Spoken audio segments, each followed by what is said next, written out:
Shea butter for natural hair. This whipped shea butter recipe is great for both hair and skin. You can use it to help dehydrated hair, since it is very moisturizing, and for taming down frizzy natural hair. How to make it? Take a double boiler and melt 4 tablespoons of raw shea butter in it, then put it into the fridge to let it partially solidify. This trick is required to make shea butter get whipped easier. To avoid using the fridge, just soften shea butter instead of melting it down. Now, add these ingredients to shea butter: 2 teaspoons of coconut oil and 1 teaspoon of safflower oil. Whip using a hand mixer on low speed for 2 minutes, then 5 minutes on high speed. The mixture will start becoming white, with a smooth consistency. Now, while whipping, add 1 tablespoon of pure aloe vera gel, and whip on high for 5 minutes more.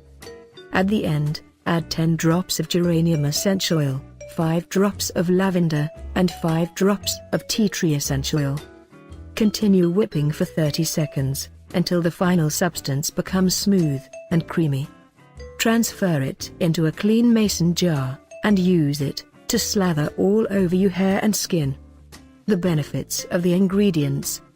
Shea butter is the base for this recipe, and it is equally beneficial for hair and skin. Aloe vera gel is very soothing and nourishing. It is helpful for itchy and inflamed scalp, eczema and skin redness. Coconut oil is rich in lauric acid, caproic acid, and caprylic acid, which nourish your hair, making it soft and shiny. Safflower oil is very light, and is full of vitamins, minerals, proteins, and antioxidants. It also contains linoleic acid to help your hair stay hydrated, thus preventing its dryness.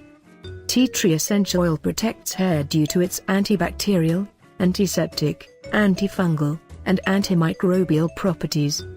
Geranium essential oil treats dandruff, fights scalp acne, reduces scalp oiliness, and gives your hair a nice scent.